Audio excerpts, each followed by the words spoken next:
Hi, my name is Elise Esparza, and today I'm going to be talking about fingerprints. I'm sure you all know that fingerprints are used to open phones, security locks, and many other electronic devices. They are also used for many other purposes, like identifying criminals after their fingerprints are found at a crime scene. Historically, the technique used to take fingerprints was called dactyloscopy, where ink and a card was used to store fingerprints in a database. Now, with new technology, they use a silicon reader where it is easier to identify found fingerprints and the person who left them behind, as long as their prints are in a database. In this video, I'm going to talk about how fingerprints are formed from being at the tip of your finger to being collected at a crime scene.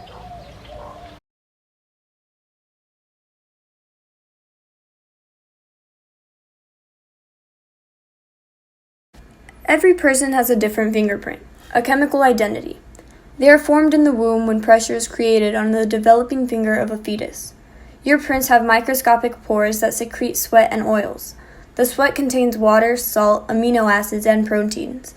The water evaporates and the chemicals remain on the skin. Oils are also transferred to your fingertips when you touch your hair, face, or greasy foods. These chemical and oil residues that are on your fingerprints are transferred to surfaces.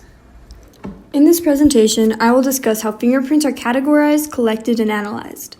I will also talk about chemical reagents used to collect prints and the patterns fingerprints have that are put into databases and analyzed by forensic scientists. The fingerprints found on surfaces fall into two categories, patent and latent. Patent prints are visible and latent are invisible. Patent prints are created when an impression is made on a surface, like clay, dirt, or blood, whereas latent prints are formed from deposited oils and sweats found, but not visible, on other surfaces. Both categories of fingerprints can be found on many types of surfaces, rough, smooth, porous like paper, or non-porous like metal. Because they are visible, the detection of patent prints is simple. Forensic scientists collect these prints by taking pictures of them using a high-resolution camera and a forensic measuring scale, seen in the images to the right. To improve the quality of the image, a lower angle or alternate light source may be used. If the image needs to be more distinct and visible before taking the photos, chemicals and dyes may be used to enhance the quality as well. Now, collecting latent prints is a whole other story. Many techniques are used to collect these prints, including the use of powders or chemicals to make invisible prints visible. These now visible prints are then collected by photography or picking them up using a transparent piece of tape and a latent lift card. Alternate light sources can also be used to make prints visible by using a different wavelength of light, like a blue light, with an orange filter. Using powders is one of many techniques used in collecting latent prints. Powders are brushed lightly over the fingerprint, with a brush that is taken very well care of. Depending on the surface the print is on, a different powder is used. The particles of the powder react with the moisture and oil left behind by your fingers. The powders are made up of pigments and binders. The most common pigments are colloidal carbon particles or flakes of metals including aluminum, zinc, and copper. The most common binders are gum, arabic, iron powders, and rosin. Other powders include black and fluorescent, which is seen in the presence of certain colors of fluorescent light.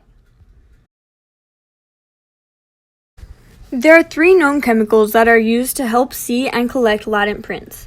In the CNN article that inspired this presentation, the 3 chemicals are introduced and explained. They are ethyl cyanoacrylate, ninhydrin, and indandione. Because they are difficult to pronounce, I'm going to label them 1, 2, and 3 while I explain the difference between them.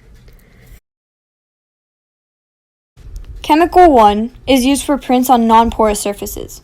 It's a fuming technique that is most used in the forensic field. The chemical reacts with print residue and produces a hard white pattern. The print is placed in a chamber that emits humidity where the reaction occurs. The second chemical is used on non-porous surfaces that reacts with amino acids, making the print a dark blue or purple color.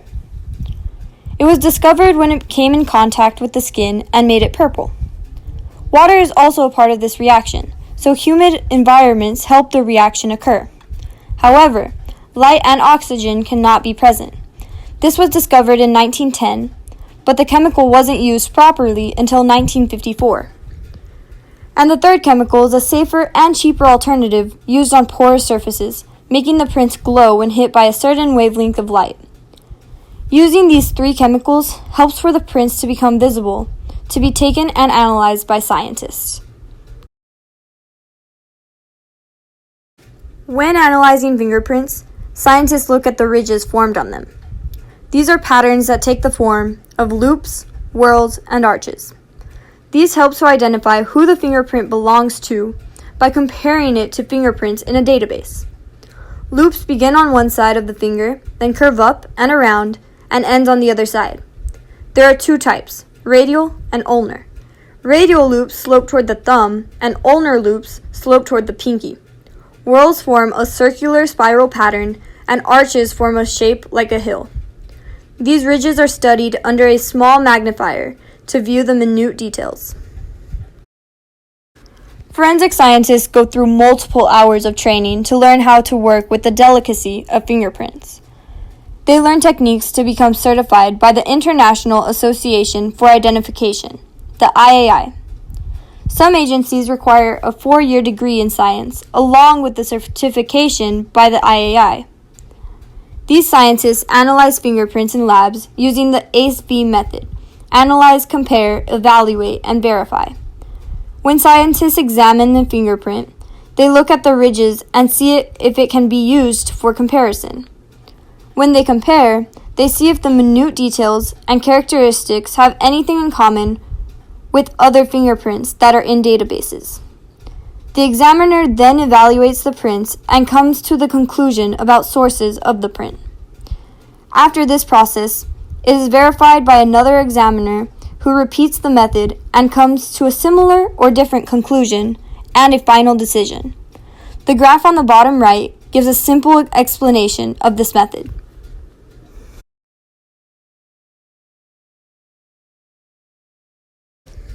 Fingerprints are put into databases. The IAFIS, or International Automatic Fingerprint Identification System, is the database used by the FBI. This is a worldwide database that has over 72 million criminal fingerprints recorded.